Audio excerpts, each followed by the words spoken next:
of headliners. Yes, and you should see my cat. Very good. Nick, are you well? I'm well. I can't really imagine you as a retail manager or whatever it was, or even any normal job, really. No, well, I did work in a call centre for a long time. Really? Really? I can't sort of see it. What did you do? Did you start quoting Shakespeare and... No, I did my job very, very well. Oh. My job was just basically to be shouted at by people who were angry at the interest rates that were rather extortionate. And now you can be shouted at by gender ideologues. Online. There we go. That's my weekend. Good. Anyway, let's have a look at those front pages. The Daily Mail is leading with thieves hit shops 1,000 times a day. Shoplifting is through the roof, apparently. The Telegraph, Rwanda threat is pouring migrants into Ireland. The front cover of The Times has MI5 checks for academics to curb threat from China. And The Mirror is leading with Save Our Cup replays. The Financial Times says BHP's £31 billion offer from Anglo prompts backlash from Africa and investors, and whatever that means. And The Eye has world's first jab to stop skin cancer brings hope for patients. And where's The Guardian gone? What have they gone with, Josh? Oh, The Guardian has gone with... well, first of all, this little story here I just want to say about the PM urged to write off fines for unpaid carers. This is a travesty, like how there's basically about 150,000 unpaid carers who earn, even some cases, like £1 over this £151 a week they're allowed to earn. Yes. And now they're having to, repay tens of thousands of pounds. So the Prime Minister has been urged to just wipe it out quickly before we get into the situation. Because these people are saving us, the country, billions of pounds a year by doing it. And we're encouraged by Cameron and the big society and all of that. So I hope they sort that out. But, yes, this is the big story of the day. Yousaf in peril. As Greens say, they will back no confidence motion. So this is a bunch of white people trying to put him out of work. Is that what it is? This is just systemic... White. It's just systemic racism, Nick. Is that right? Has Humza Yousaf been hard done by? No, he hasn't. But although what's disturbing to me, it's this Butte House coalition agreement, right, with the Greens. Now he's gone back on it and he's got rid of them because their policies were so mad, even for the SNP, that they were alienating the electorate. Yes. And what's disturbing to me is that actually they're saying that he's capitulated to socially and economic Conservatives' voices in the SNP, so he sort of wasn't lefty enough for these people. That's what's disturbing to me, because you'd want him to go for his hate crime law or his white speech that you've alluded to. Yeah. But he's actually going to go because of some sort of, fallout with the even more mad Greens. Now, at this stage, though, in his leadership, can he really sustain this? With the general election coming up, with Labour likely to take a lot of the SNP's seats, this coalition falling apart, isn't it basically time over for Humza? Well, this could be argued to be actually good politics for him. By breaking that agreement, it's kind of putting the blame on them. He's saying that it was kind of... It seems like it's all their fault. All of this stupid mental stuff that the road that they've gone down over the last few days, the hate bill, the gender self-ID. Yeah. He's trying to sort of put it on them and go, no, they made us do it. He can't do that, though, because that's what he's trying. He was Justice Secretary when the hate crime bill was orchestrated. He was behind it. Sure. It says here that the catalyst to this was to do with the SNP abandoning their target to cut carbon emissions by 75% by 2030. The Greens were angry about that, obviously, because it says it's in the name, right? Don't want angry Greens. You don't want angry Greens, and now the Greens have basically ruled out any kind of working with Yousaf on any legislation in the future. I think he's going to stand down. Nick? Yeah, although SNP leaders have a history of sort of trying to cling on, don't they? They do. But you're right. I mean, it doesn't look good. As you say, vote of no confidence so close to the election. Yeah, but it's not binding. That's the thing. The difference. Yeah, but it doesn't look good. It's the same thing with when Thatcher went. Technically, she won and everything, but it was too close. It didn't look good. If it looks as though there's no confidence in him, he won't be. Yeah, I don't think he can survive this, and I think it's quite exciting that Scotland is going to leave this one-party state situation very soon. Although great. Straight to Labour, which is... Well, I'm not saying that's good, but Anyway, let's move on now to the front. Better, exactly. Well, let's move on to the front of Friday's Daily Mail. Nick, what are they leading with? Quite a different story, this. Yeah, the Mail have thieves hit shops 1,000 times a day. This is about the shoplifting epidemic, they're calling it, quite reasonably, because it's 430,000+ offences in the last 12 months. It's up by more than a third. It's the highest since current records began in March 2003, more commonly referred to as 2003. And they're pointing out it's been effectively decriminalised. And I hate to say it again, but it's a narco-tyranny. I say it every night now because it's what we live in, wherein the innocent are punished, The guilty go free. That's the system we have now. Thieves have noticed, and they just... Well, no one's going to investigate, are they? No one's investigating this kind of stuff. You're allowed to steal. And the thing is, the shoplifting industry, for want of a better word, is massive. Like, there's all these shoplifters. All of the prices have to go up to compensate because the stores can't do anything about it. It's costing the average person about £59 a year. Right. Extra. So, yeah, £2 billion being lost. And the government, like anyone, wants to focus on the kind of burglaries or car theft or stabbings, even though they're saying that they're going down, but other people are going, no, you're just changing the way that you're measuring stuff, so actually it's going up. But I mean, is the solution just to do what they do in New York, which basically basically you can steal up to $1,000 and it's not a crime. We won't bother going after you. Like, so people have been going into the stores, just pouring stuff into their baskets, knowing they're not going to be. But now you get security tags, or you get like those encased things like bread or whatever it is. Yeah. So, but our jails are full. So what are they? Even if they did actually do something about it. So what, Nick, is the solution? Because to be fair, it's very difficult to catch shoplifters, particularly if they're good. You cut off their hand when they steal. Maybe we go full Saudi Arabia. That's what you have to. You have to go full Singapore, full Saudi Arabia, life imprisonment for stealing, cutting off hands. Then you only have to do it once. That's the thing about... Twice. Twice to get both hands. Twice to get both hands. But, usually one hand will do it. Imagine, especially in the West, with how soft we are, you see one person nicks a toothbrush, loses a hand, you go, tell you what... And we do it publicly. We chop the hand off in the public square. Yeah, so everyone can see. It's a cathartic day out at the same time. Yeah, it's good for the kids. Sell tickets. Interesting. Yes, but I'm glad this channel's moving in the right direction. It's a new service for GBNews subscribers. That's going to be clipped up, by the way, and used in all seriousness. You say that means we're moving to the right. I say we're just taking on board Saudi Arabia's idea. That's quite a lefty idea, isn't it, to follow it? It's cultural appropriation. Oh, well, there's that. I hadn't thought of that. All right, OK. Well, maybe we just chop people's hands off in private. OK, we're going to move on now to the Daily Mail. Nick, have you got... Oh, no, not the Daily Mail. Sorry, the Telegraph. Telegraph, Josh, yes. you got this? Rwanda threat is pouring migrants into Ireland. So this is sort of... Is it wrong to be funny? That it's funny? I don't know. Look, why don't you try and make the joke? And if it's wildly... No, it's not. It's just... he's Irish. If it's inappropriate, I'll tell you. It's not that it's inappropriate. It's just that there's something ironic here because Ireland is arguably a bit woker than the UK. It certainly is, yeah. And so what's happening is that the threat of Rwanda, it has pushed in 80% of the recent asylum seekers have crossed from the UK, basically. Well, from the probably Northern Irish border, right? Yeah, and looking like that they're doing so because of fear of the Rwanda scheme. Yes. So it's some sort of proof of concept, arguably, for Rwanda.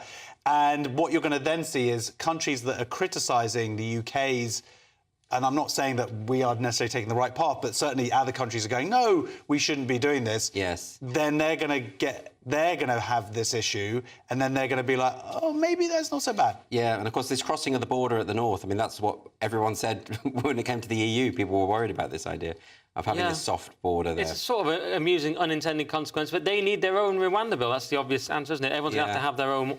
Not going to happen, though, is it? I mean, the government, the Dublin set, I mean, they're all, they don't want to tackle this problem. They don't think it is a problem. They'd rather you look the other way. But there's huge pressure. I mean, you watch those videos on Twitter of, Irish people getting sick of the situation. So there's almost even more pressure than in this country. Well, but there is, because of the weight, the degree of migration. It's 140,000 immigrants arrived in Ireland in the year up to 23. So that's tripled the total population. Because the population is much smaller. Yeah, it's only 40,000 Irish people. No, now there's 140,000. Is that right? I don't know. The maths might be slightly off 60. there, Josh. Okay. We're going to finish this section with the front of Friday's Times. Nick, what have they got? Yeah, they've got MI5 checks for academics to curb a threat from China. We talked about this before, but this is Oliver Dowden, Deputy PM, and he's met the Vice-Chancellors of 24 leading universities, including Oxford and Cambridge, where you probably went. And I was just trying to add some weird humour to the story, but I went with a weird insult, even though I know you went there as well. But anyway, the director of MI5's got involved. They've taken a day off listing their pronouns and that kind of thing, and they've decided to actually do some MI5 work. And they were worried about it, and they're just saying we need to get more realistic about the threat from China infiltrating our universities. Well, I mean, it's very real. We've had complaints before about Chinese investment in American universities, British universities, where the Chinese government is actually saying, oh, you can't teach that because that's against our values. And they're going along with it because of the money. We're not talking here necessarily about ideological influence. We're literally talking about stealing. Yeah, stealing. So, and someone put a thread up recently which was all compared weapons in China and fighter jets, and you see the American version, and then you see the Chinese version, and it's like exactly the same, and it's obviously pilfered. And they've left the flag on it. They've left the wrong flag on. Whatever. There's also a funny story about a school that's been investigated in Manchester, which is basically like a conspiracy theory school. Allegedly, that's what it's saying here. But one of the theories that they're teaching is your favourite theory about eating cockroaches.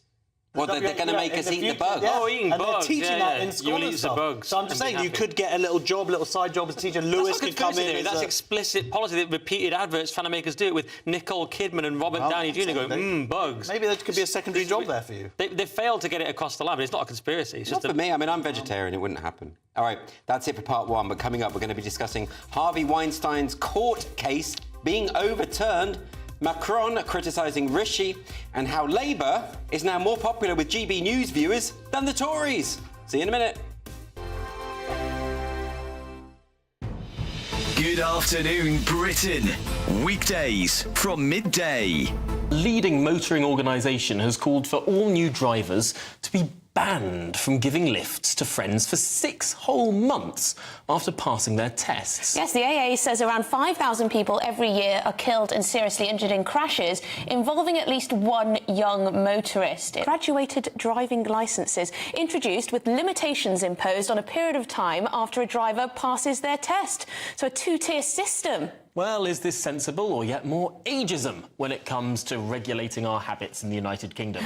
Let's speak to Quentin Wilson, a motoring journalist and transport campaigner. Really interested to get your thoughts on this, Quentin. There are a lot of people who instinctively will say this is state overreach. This is telling adults that they can't do something that they've done for generations. What's your view? Well, look, the recent accident with the convertible Mini where people were twerking in the back, this is due to driver education. The person in control of that car really should have told the passengers just to buckle up and stay still. We're not teaching kids to drive properly. We expect them to do all this stuff below the dashboard, grinding of gears, hazard perception, positioning of car in this very, very small time window when we should be doing it from school age, teaching hazard perception. So I've been a patron of an organisation called Young Driver, who's delivered 1.4 million lessons to 11 to 17-year-olds on private land with ADI qualified instructors with dual controls. And the accident rate for that group is 4%. The national average is 20%. So look, we can do this. We can reduce these fatalities if we teach kids earlier about road safety. Is this an issue, frankly, with teenage boys and showing off? The testosterone does always seem to come through, doesn't it? I think the most exciting bit for me is talking to people. People who I think are ignored often by the major news channels. We're going to give news they want to hear. There's a voice there that needs to be heard. I think there's a chance here for a diversity of opinion to be expressed, which you don't find elsewhere. It's really exciting. We don't hold back. We're free to say how decisions that are taken here affect us all around the country. Only on GB News, the People's Channel, Britain's news channel. GB News is Britain's election channel. And from Thursday, the 2nd of May, the people decide. As the country heads to the polls in a rush of elections, we'll take you through the night as the first results come in. And we'll pick up at breakfast with the very best guests and analysis. And on the weekend, the results won't stop, and neither will we. We'll explore what it all means for you as we look ahead to the general election. Continuing coverage live from Thursday, the 2nd of May at midnight on GB News.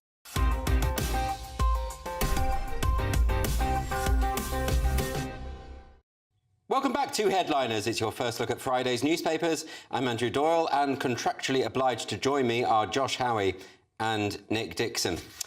Otherwise, we wouldn't have them anywhere near the studio. We're going to begin with The Times now. Harvey Weinstein's lawyers hailed this a great day for America. Is that correct, Josh? No, not really. They've got an interesting framing of this here. Yeah, Harvey Weinstein's lawyer said, great day for America after his rape conviction was overturned. Now, he's not out of jail. He's also been convicted for another rape in California.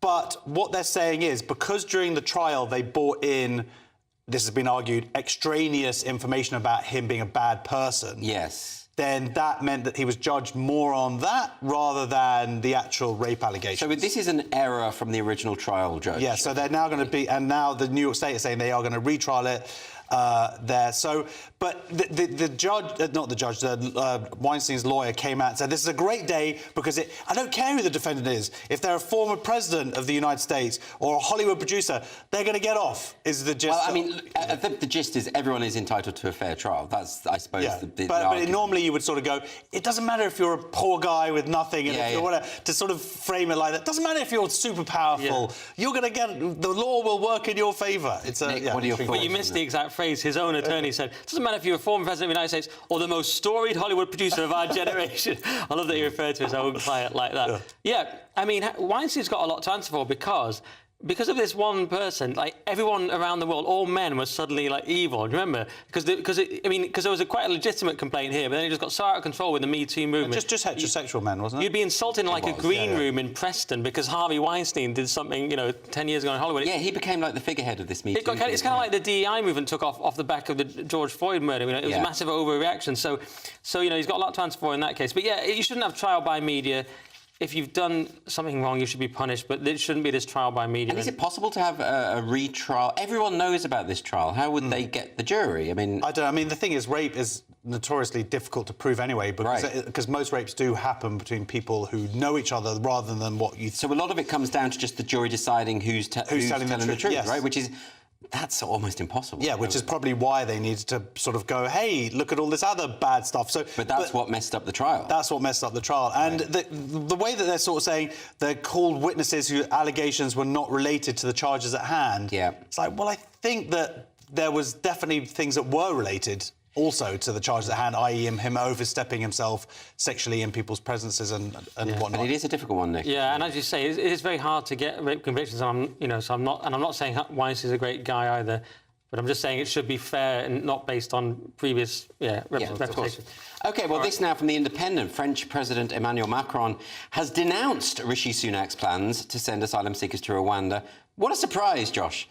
I mean, but surely, the French are the ones who are the most culpable for all of this, right? Yeah, so they don't want to... But I think he's actually helping out. So, look, the story is, Macron criticises Sunak's Rwanda plan as a politics of cynicism and betrayal of European values, which is... What's that? Short, well, exactly. But also, that's just going to play into Sunak. So I'm wondering if Sunak said, could you please make this statement? Oh, really? Because as soon as the French come out, as soon as Macron says, you British people... Even the most die-hard, sort of far-lefty, let everybody come over to the UK, go, hey, France, stop telling us what to do, get these people on a plane. So I think that's my conspiracy. Nick, can you explain to me, why is Rishi Sunak just persisting with this as the thing? This is his swan song. He's going out on the Rwanda thing. Why this so much?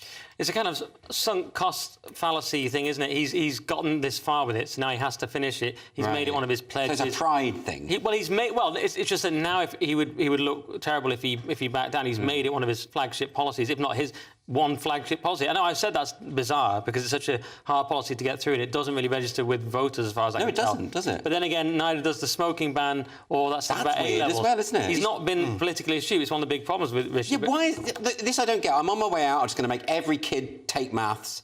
I'm going to make sure that no one can smoke. That's the legacy, is it? Yes. He's just not great at politics. But which is a problem for a Prime Minister. But, as Josh says, it doesn't mean Macron can be criticising it. Yeah, how dare you. French. But also he says... When he says it's cynical, I don't really get that. When ineffective, maybe. I don't see really what's cynical. But also it says we're creating a geopolitics of cynicism. Or we are creating a geopolitique of cynicism. I knew you were going to do the accent. But my point... You can't do accents, Josh. I thought that was actual footage from Macron. The geopolitique of cynicism. It sounds like a lower low. But the point is, we have a geopolitics... First of all, I don't even know what geopolitics of cynicism is, but I know we've already got it. Whatever it is, we've got it. We've got geopolitics of cynicism. Surely. It was Harry Potter, but Harry Potter and the geopolitics of cynicism. The thing is, it's all about sovereignty. It's Andrew Doyle fan fiction. Yeah. Just because J.K. Rowling retweeted you, look at you getting all confident. Oh, my goodness. Next. Send them back to France. Not back to France, but just to France. Back to France. Because, the whole point is about sovereignty and us controlling our borders. So why do we care what France says? We got out of the EU. We certainly shouldn't care what Macron says. Your European values. No more your accents, Josh. Right, we're going to move on now to this one. This is the Telegraph on Friday, a new poll. And I can't quite believe this. This has revealed that Labour is more popular with viewers of GB News than the Tories. Yeah, so another shocking low for the Tories, but it does contradict the idea that this is a right-wing channel. This is a left-wing channel. Yeah, it's a left-wing channel, I've always said. Labour more popular with GB News viewers than Tories, and its JL Partners surveyed 518 current and recent viewers of the channel. Cue all sorts of jokes on Twitter then about the number, but basically there was an 11-point cushion over the Tories that Labour had, but it depended. It was lower with current viewers, but the gap was higher with recent viewers. So I don't quite understand. So Tories were doing a bit better with current viewers. Not quite sure what the significance of that is. But the point is, it was pretty close. Labour were winning. And that does contradict the idea that we're a right-wing channel and things like that. The only difference was on immigration. There was more trust in the Tories and Labour, who are obviously going to be absolutely disastrous on that. Does it mean that, or does it mean that the Tories have let people down so badly that people are going to go to the Labour instead? It does mean that, you're right. And, of course, Tories aren't right-wing in any way either, so they're just two left-wing parties. But I am still surprised because Starmer's so awful and he's going to bring in euthanasia. Can I just give you my take on this? Yes. If you must. I am so good at my job that I have brought over the GB News solely by myself. Yes. The GB News viewers to my way of thinking. To your left. That's what. Look, guys, thank you so much for believing in me and what I think about. You've become increasingly right-wing since being on the channel. You've been red. Then they've gone. I disagree with Josh. Stick with the left. You have, Josh. You've become more right-wing as you get older. This is the. No one's fooled by you wearing a red tie. It doesn't mean that you're still a socialist. I wore this tonight in honour of people, the GB News viewers, coming along on this journey, the Josh Howie journey. Let's move on. OK, and for all you lefties out there, we know there's a lot. We're going to stick with the Telegraph, just to annoy you. And presidents could be immune from prosecution. Josh, what does this mean? Even if assassinating rival, Trump's lawyers argue. So there are two court cases going at the moment with Trump. One is in New York about paying this hush money. The other one has gone to the US Supreme Court, where basically the argument is that the gist of it is they're going, it doesn't matter that Trump, whether he did this... the hush money thing? No, not the hush money, that he sort of undermined the election. Basically, he can do whatever he wants. Because he's the president. Because he's the president. So they're trying to sort of say, look, he could... They're almost saying that we should be grateful that he didn't assassinate Biden. Yeah, Nick, can I just clarify on this? But so Ketanji Brown-Jackson, who's obviously one of the Democrat appointees on the Supreme Court, she said, that you can't do this because if you say there's presidential immunity across the board, you're turning the Oval Office into a centre of criminality. Even though you might disagree with her on many things, that's true, isn't it? Yeah, but my biggest worry is that Dems realise this, so they can start assassting people. You know what they're like. Trump will just say he'd do it as a joke, but they'd actually probably do it. But satirical content there, of course. But but as the Judge Alito here points out, using a Navy SEAL team to assassinate a rival is implausible. Well, that's not really quite strong enough, is it? You want it to be absolutely ruled out, really, don't you? But yeah, he says it would never actually come up and wouldn't happen. Isn't it strange that these conversations are even being had? The Democrats like to raise all these weird points, don't they, to try and get the idea in people's heads that Trump is going to be a dictator and he's going to kill people. Though Trump did once famously say he could shoot someone in the street and people would still love him. He did say that, and he also said he wanted to be dictator for a day, didn't he? Yeah, and that would be great. So it's not long enough. I mean, it's just very strange that they're even having these conversations, I think. Well, that's what the politics in America has been pushed towards. Yeah. But it is slightly terrifying because if he does come back, there'd be a lot of vengeance, a lot of anger. I think he's definitely coming back. It's all under the scope of official acts, it's called, because they might need to use it, I suppose, against a foreign government or something. I thought the whole point of the American political system, having a different branch of the executive and the judiciary and the... Separate, yeah. It's separate, so that you don't get this kind of, exploitation. We'll see. Obviously not. OK, well, look, that's part 2 done. But do come back because we're going to be discussing couples having children becoming culturally unusual and the UK's first ever memorial to LGBT armed forces. You won't want to miss it.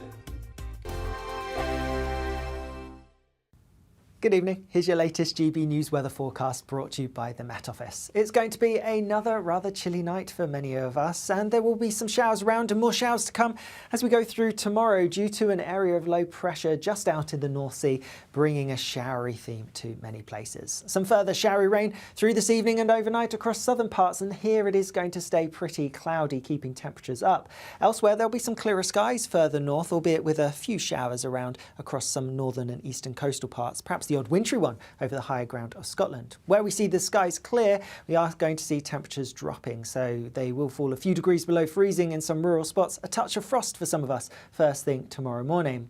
Otherwise, as we go through tomorrow, staying pretty cloudy across some far southern areas, and watch out for some heavy, perhaps even torrential downpours across parts of the southwest into the afternoon. Elsewhere, the showers across the far north and east will become more widespread, feeding inland, so a greater chance that many of us will catch one into the afternoon. Temperatures staying a little bit on the low side, not feeling too bad in the sunshine, otherwise a bit cool for the time of year.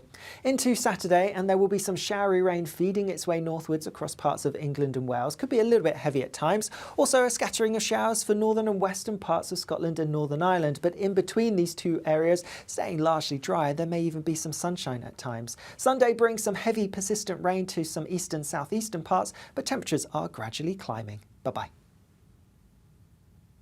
2024, a battleground year. The year the nation decides. As the parties gear up their campaigns for the next general election. Who will be left standing when the British people make one of the biggest decisions of their lives? Who will rise? And who will fall? Let's find out together. For every moment, the highs, the lows, the twists and turns. We'll be with you for every step of this journey. In 2024, GB News is Britain's election channel. I'm Christopher Hope. And I'm Gloria Di Piero, bringing you PMQ's live here on GB News. Whenever Parliament is in session on a Wednesday at midday, we'll bring you live coverage of Prime Minister's questions. We'll be asking our viewers and listeners to submit the questions that they would like to put to the Prime Minister, and we'll put that to our panel of top politicians in our Westminster studio. That's PMQ's live here on GB News, Britain's election channel. GB News is the home of free speech. We were created to champion it, and we deliver it day in, day out. Free speech allows us all to explore and debate openly the issues most important to us, our families, and of course, the British people. Having challenging conversations to enlighten each other. Which is why we hear all sides of the argument. We are the People's Channel. We will always stand by the freedom to express yourself. On TV, radio and online. This is GB News, Britain's news channel.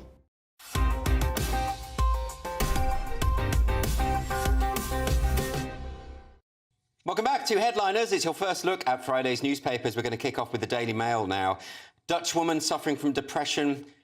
What's going on here, Nick? This is actually really depressing. It's horrible. So it's physically healthy Dutch woman hopes to become the latest person in the country to end her life by euthanasia on her 34th birthday. And she's named Yolanda Fun, ironically, in a sort of grim... We can talk about that for another 2 minutes. Well, it's just horrible, isn't it? I mean, go on, sorry. Well, this is a big issue for me because people don't realise this is coming to Britain as well. So she suffers from an eating disorder, depression, autism and mild learning difficulties, and she's saying her life's, not worth living, so she wants to die.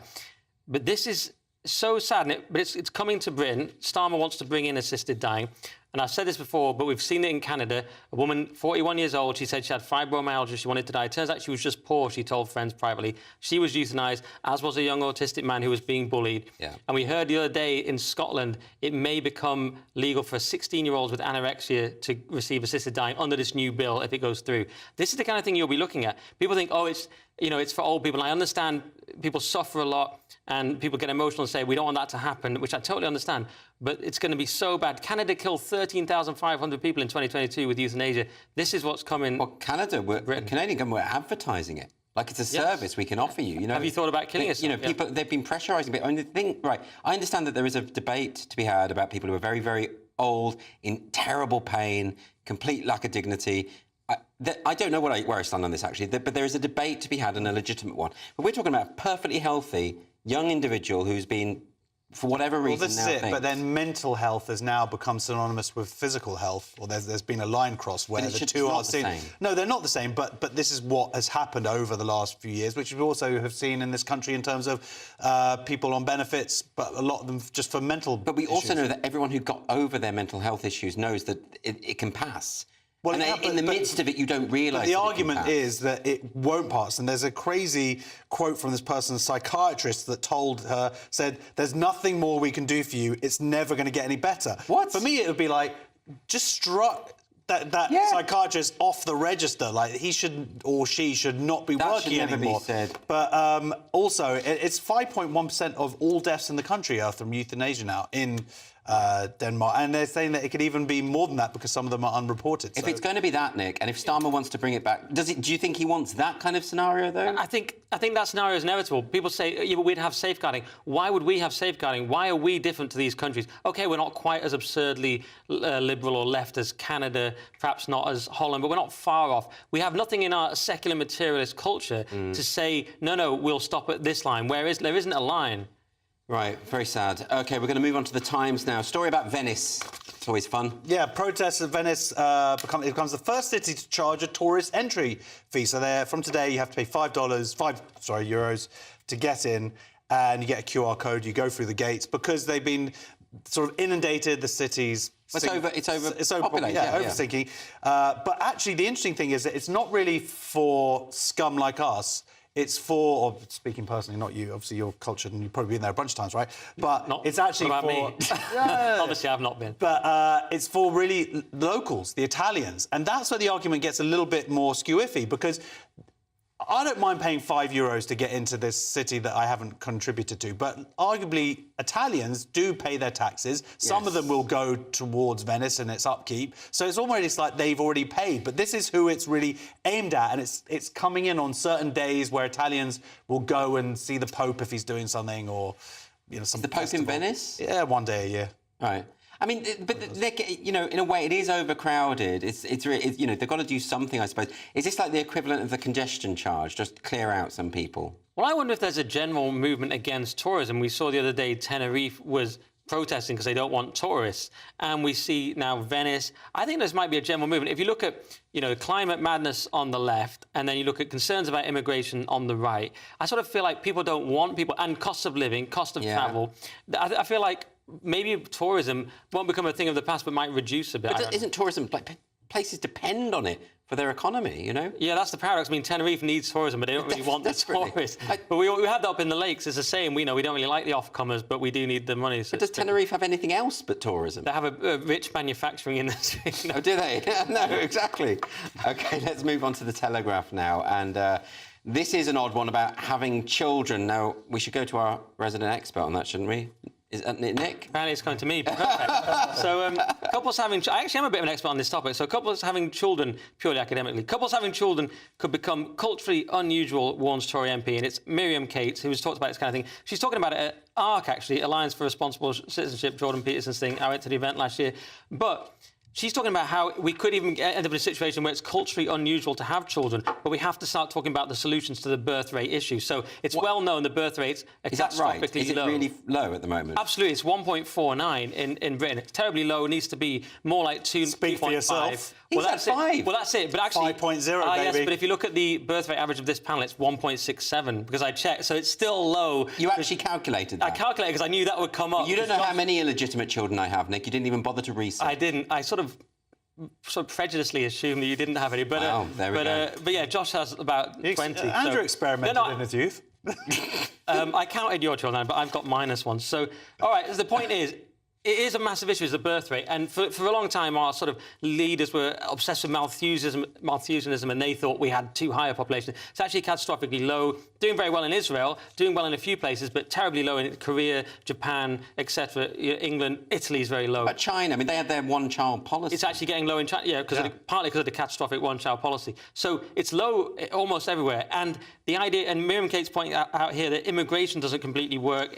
That's only part of it. And actually, immigration is a temporary fix because immigrants get old as well. They need to be looked after. And got a dependency issue. They start to have fewer kids longer they're in the country as well, or a wealthy country. But isn't it the case that all wealthy countries end up experiencing this problem? They do, and no one's solved it. But at least she's saying we need to start looking at how to solve it, because immigration's a temporary fix, and people get squeamish when you talk about solving it. I was at that debate, I think I've said before, with David Aronovich and Matt Goodwin, and David Aronovich was going, he wants you to have more children, like it was a kind of a weird fetish on Matt's part. But it's like, we need to start seriously talking about it, because it's almost the biggest issue we face. Josh, you've done your bit. I have done my bit. So you don't have to worry about it. And I did your bit. Did you? Yeah, I mean, I've done, my two of mine can cover your... Oh, I see what you mean. Well, It sounded a bit more sinister than that. She didn't say your name or anything. So tell me, Josh. It is a problem. In the future, the argument is that we're going to be like begging. At the moment, we're trying to keep migrants out. Oh my God! In the future, the idea is that we're going to be begging migrants to be coming over to keep going this economic Ponzi scheme that we find ourselves in.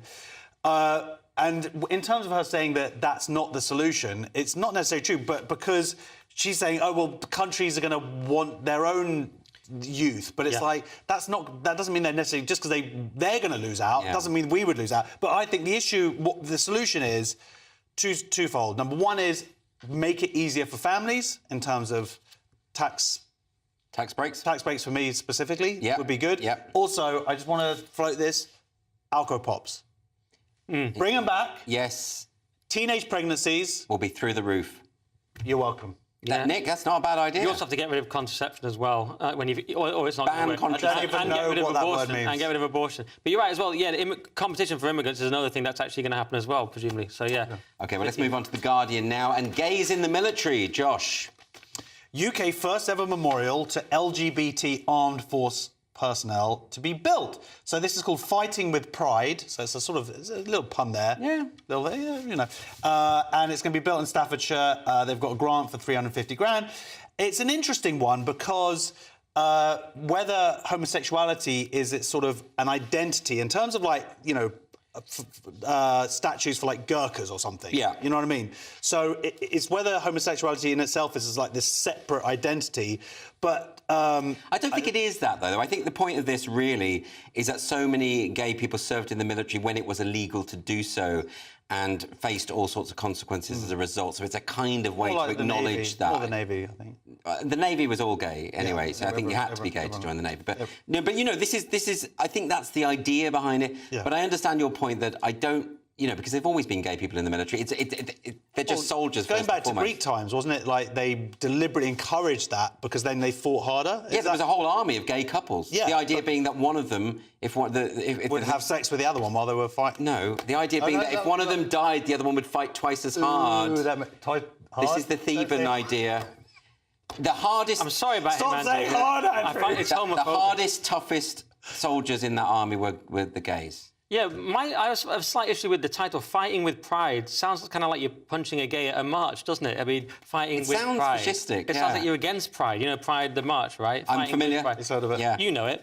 You don't necessarily go, but I'm not saying that. But also, these recommended an apology from the preempt. Do we really need more apologies for things There we've has done? been an apology. I don't So think we that's need what I more. didn't understand. Like, they did apologise last year, but really it seems need like... more apologies. They're saying they want 50 million for reparations because there were homosexuals who's lost out on careers who Yeah, but that's what I kicked out mean, the army. like, yeah. yeah. So this seems to be a sort of opening salvo to get that money for them. They're saying we're going to do this. I think this to is call this attention is an to interesting it. way. If individuals have actually lost, people who are still alive. I'm not talking about reparations in the past. People who are still alive who have lost out financially because of stupid laws that should never have been in place.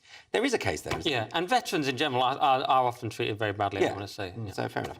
OK, we're going to finish this section with the Telegraph. Excuse me. Aberdeen has defended its decision to drop the vowels. What's this about? Yes, dropping vowels hasn't done us any harm, insists Aberdeen. So you pronounce it Aberdeen. I know you do. I know, but I was just doing that as a but it joke. looks like Aberdeen. It's a little jest. Yeah, it's Aberdeen. And who is Aberdeen? It's a investment company and asset manager. Right. And they're a FTSE 250 company, and they're saying they're being bullied. It's corporate bullying because they keep getting told off about their rubbish name. And they're sort of complaining. Actually, ironically, the missing vowels spell E, and that's what they're doing. They're sort of moaning about how would you do this with an individual, but apparently with companies it's fine, and so they're annoyed that they're getting bullied for their ridiculous lack of vowels. You remember when Weight Watchers became WW, and no one really knew what it meant? Did it? I didn't even know that. Wonder Woman. I remember when WWF became WWE. That still annoys me. The rest yeah, exactly. You've got to be careful with this stuff. And Aberdeen, it looks daft. Aberdeen, but we shouldn't mock it because they're getting very sensitive about the mockery now. But it's insane that this is the first time I've seen someone sort of complain like microaggressions towards a corporation. He's going, like, it's, as you were saying that quote there, but apparently with companies it's different. Yes, it's different. It's a company. Yeah, it is. Of course it's different. But they're getting upset because stupid Aberdeen. They're people calling are told irritable vowel syndrome. I know, and they're calling the chief executive Stephen Brud And this whole story, by the way, came from Sir Douglas Flint. No, it was Flint. It was Flint. Sorry, Douglas. Well, look, we don't want to hurt anyone's guy. feelings. We don't want to hurt the feelings of big, massive companies. Yeah, as they come in and fire 500 people and then suddenly give themselves all big pay rises. Yeah. Well done, Aberdeen. It's getting marketing, though, isn't it? It's kind of working for publicity. We're talking about it. Okay, we are indeed. All those Labour voters out there. Well done, guys. Well, look, that's part 3 done. Please do stay tuned. We're going to be talking about Sam Smith, whoever they is, headlining the BBC Proms, and how scientists want to grow vegetables using human urine. Stay tuned. Dubes & Co. Weekdays from 6 p.m. Organisations, plural, because there's loads of people doing this. The organisations are charging schools to be part of this odd league table about who's trying to outdo who when it comes to who is more trans-inclusive with the kids than the next person. There's something that makes me uneasy about this. Supposing a child comes home and says, you think, oh, I've done well today. He said, well, how have you done? He said, well, I was #1 painter, or I was #1 reader. No, I wasn't. I was made LGBT champion. This is a 4- and 5-year-old. Look, I can understand this, actually, as we develop into the secondary school. I can understand more debates taking place. I cannot understand why we have to thrust it at young children. And I think if you ask the parents, they'd be hostile to it. And what about the role the teacher has to play in all this? Society has been one way, the pendulum is swinging the other way, and they're pushing it very far in order to kind of proliferate change. And this is probably the toughest period in that evolutionary process, because the LGBTQ plus community is saying that you've got to really rage against the machine to get people to listen. Because put it like this now, even this conversation, the whole country is listening, the whole world is listening. These are the kinds of eyeballs and ears they haven't had before. And there's going to be friction. There's going to be a locking of heads in the process to getting to a point where you establish a new equilibrium where they feel more incorporated. Like I've said, the greatest force of allies that the LGBTQ plus community has always had is heterosexual women. What you're moving towards now is doing things that is beginning to turn them from allies into people who feel that, oh, for you to thrive, I'm being deprived, and that's a problem. When they realise you're alienating allies, they will understand you've got to recalibrate to have that kind of understanding between both parties. I think the most exciting bit for me is talking to people. People who I think are ignored often by the major news channels.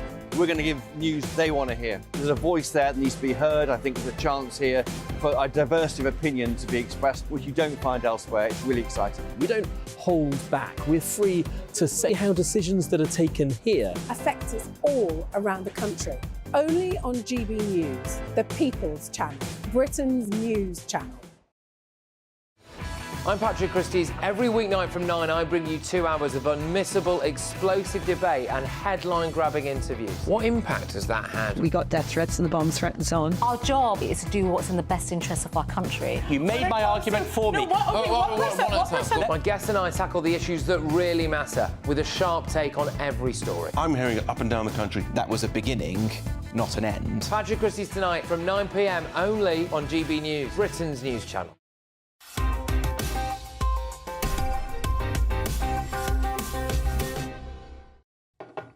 Welcome back to Headliners, your first look at Friday's newspapers. We're going to begin now with The Telegraph and Sam Smith at the Proms. Yes, Sam Smith to headline Prom, but BBC insists the show will be appropriate. This is them sort of making the Proms a little bit more popular, and they've got this special They say appropriate because Sam Smith is known for doing all these sexually explicit things, exactly. In the past, and with the Grammys, there was a bit of hoo-ha about it. Yeah. That's all good. For me, what's interesting about this article is, this is from The Telegraph, is are they going to refer to him, he's a bloke, as they, them, and how are they going to avoid it? Because he identifies as non-binary, but, but in this article they say... don't. Well, no, they don't. They refer to him just constantly as Smith, basically. But someone in here, Sam Jackson, director of Radio 3, says Sam Smith and their music. So Old Sam Jackson, director of Radio 3, is still going with the non-binary ridiculous they-themness. But the article itself, it's not a singular pronoun, is it? It's quite funny, actually. The Telegraph go further than Josh has said. They go, because I've recorded them all, they go the pop star, the Grammy-winning singer, the singer, Smith. So they do everything they can to just avoid. It's hilarious. Absolute cowardice. But it's better than using it, though, isn't it? It's better than using it. Because the Malin people just use the pronoun. OK, I think that's true. They should just say he. They, them is not real. They should say he. Do you mean Sam Smith should say he? They, the Telegraph, the plural that is the Telegraph. Yeah, but journalists should say. Yeah, but now I thought you were saying Sam Smith because he's a they. It's very. See, this is the problem. It's very confusing. It actually creates. Have you ever tried reading an article which continually refers to Sam Smith as they? By the time you're halfway through, it doesn't make any sense. You don't know who he's talking about. But usually, about a third in, they mess it up themselves. They do that every time. They suddenly go back to he. But should he play the Proms, Nick? This is the big thing, because isn't the Proms meant to be predominantly classical music, or am I just out of touch? Absolutely not. He should not play the Proms. No. No, but I mean, nor should they. Nor should them. Should them be playing... No, I don't mind them... One should.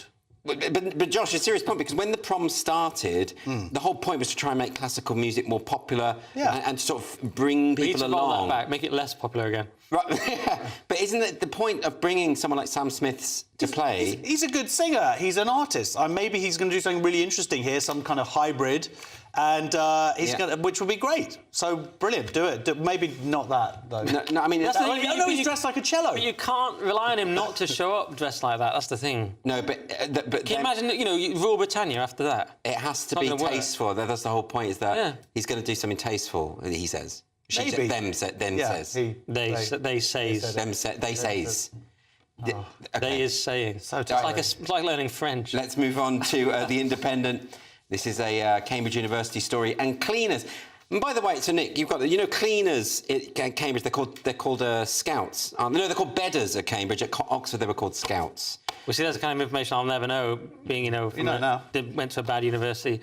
But they actually are scouts, according to this article. Yes, it's Cambridge University College hiring new cleaners after messy room photos sparked student fury, Andrew, because they were slammed, these students, for their cleanliness levels in a mass email, but then they said it was a mass invasion of privacy because there was their horrible rooms. Yeah, but they posted photographs of students' rooms. That's outrageous. That is outrageous. You can't. They were shaming, and of course a student's room is going to be messy. But basically, the cleaners or the bedders or whatever were saying, look what I have to deal with. One of them had an infestation of slugs, and they were told just to open a window. Right. Does that work? No, it's not. Lets more slugs in, doesn't it? I tell you what, the scouts at Oxford used to sort of burst in of a morning, to turn the key and burst in very quickly. They were always spies. I can't believe you had cleaners. I cleaned our own. I can't believe you went to university. I never had a clean. I can't believe it. I know those are cleaners' arholes of residents. We just cleaned the stuff. But you did it yourself? Yeah. I don't think cleaner is posh. Like, you get these massive industrial... Like, the one in Newcastle is based on an old prison, and you do get a cleaner, but it doesn't mean it's posh. It means they're just cramming in hundreds of students. Maybe that was for communal areas, but there was no cleaners in your room. No cleaner ever came into your room. Yeah. You kept your room clean because you wanted to meet the ladies. The elite. And that 5.0... I knew someone who was having an affair with one of the cleaners, so they offered all sorts of services. Wow. Anyway. That's what it takes. Let's move on now to the Daily Mail. Scientists urging people to recycle their... Oh, gosh, yeah. Scientists want to grow vegetables using human urine. And this is what humanity has been doing for millions of years, I imagine. It's got nitrogen in it. Great, but it's fertilising, right? Fertiliser, it's really good stuff, and also it goes into the ocean and it creates algae, so it's bad to do it that way. So it's a win-win. And we could sell it instead of making the artificial fertiliser. This stuff is the natural organic stuff, and we should be doing this. So Nick, is this one of these eat the bugs things? Is this like what is it? Is that what's going on? I mean, look at this sentence. Adults flush 132 gallons of urine on average every year, which could be converted into an odorless, cost-effective fertiliser. It could, but should it? That's the question. And then they also say, think about all the fertiliser we're missing out on now. No, I refuse to think about that. But they're obsessed with urine, Andrew. And they say that this all ended with the advent of the sewage system. That was a good thing. That was a good thing. Let's not go back. We might have lost out. Well, but so what is the benefit? Is it just about money? Is that what's going on here? They want you to eat the urine.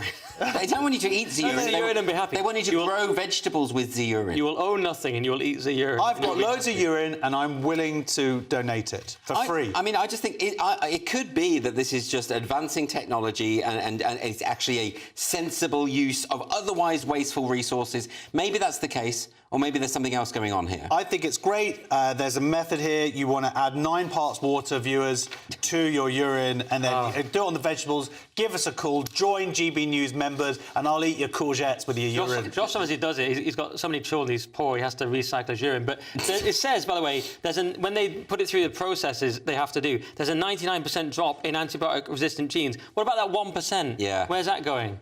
It's a very good question, Nick. We don't have time to answer it right now. We're going to leave you hanging on that. That's all we've got time for. But let's have another quick look at the front pages on Friday. The Daily Mail is running with thieves hit shops 1,000 times a day. The Telegraph has Rwanda threat is pouring migrants into Ireland. And the Times, MI5, checks for academics to curb threat from China. The Mirror is running with Save Our Cup replays. The FT has something about BHP, which I don't understand. The Eye is leading with world's first jab to stop skin cancer, brings hope for patients. Those are your front pages for Friday. That's all we've got time for. I'd like to thank my wonderful and rather charming guests, Josh Howie and Nick Dixon. We're back tomorrow, of course, when I'll return with Josh and Leo Kearse. And if you're watching the 5am repeat right now, please don't go anywhere, because now it is time for breakfast.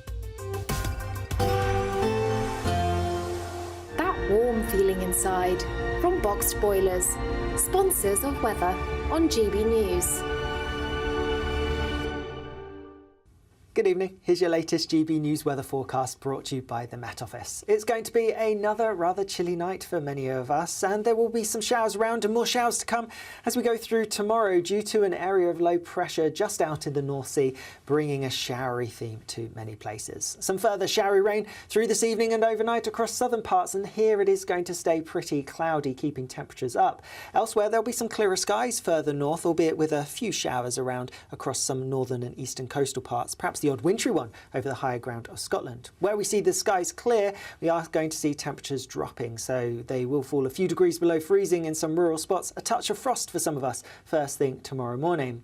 Otherwise, as we go through tomorrow, staying pretty cloudy across some far southern areas, and watch out for some heavy, perhaps even torrential downpours across parts of the southwest into the afternoon. Elsewhere, the showers across the far north and east will become more widespread, feeding inland, so a greater chance that many of us will catch one into the afternoon.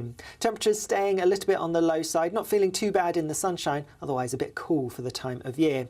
Into Saturday, and there will be some showery rain feeding its way northwards across parts of England and Wales. Could be a little bit heavy at times. Also a scattering of showers for northern and western parts of Scotland and Northern Ireland, but in between these two areas, staying largely dry. There may even be some sunshine at times. Sunday brings some heavy persistent rain to some eastern southeastern parts, but temperatures are gradually climbing. Bye-bye. A brighter outlook with Box Solar, sponsors of weather on GB News.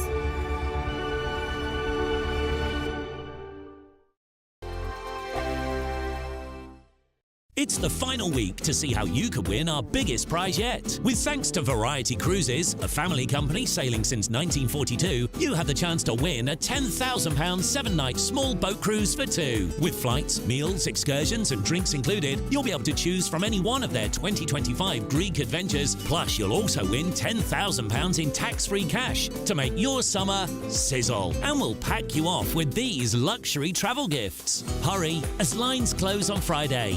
For another chance to win a prize worth over £20,000, text WIN to 63232. Text costs £2 plus one standard network rate message. Or post your name and number to GB04 PO Box 8690 Derby DE1 9TT. UK only. Entrants must be 18 or over. Lines close at 5 p.m. on Friday. Full terms and privacy notice at gbnews.com/win. Please check the closing time if listening or watching on demand. Good luck.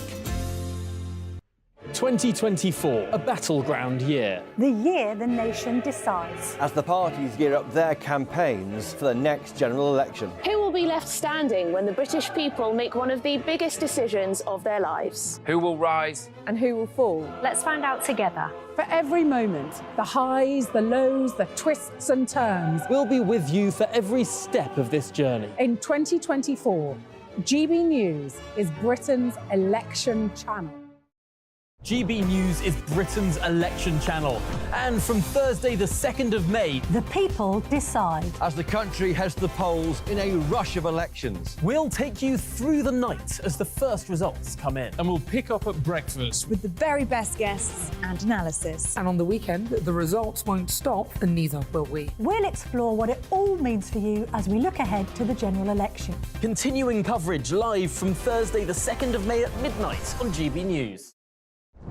I'm Christopher Hope. And I'm Gloria Di Piero, bringing you PMQ's live here on GB News. Whenever Parliament is in session on a Wednesday at midday, we'll bring you live coverage of Prime Minister's questions. We'll be asking our viewers and listeners to submit the questions that they would like to put to the Prime Minister, and we'll put that to our panel of top politicians in our Westminster studio. That's PMQ's live here on GB News, Britain's election channel. Good afternoon, Britain. Good afternoon, Britain. Weekdays from midday, we bring you the most compelling stories from across the United Kingdom. And why it matters to you. From your doorstep to our inbox. That's right, we want to hear from you. Good afternoon, Britain. Only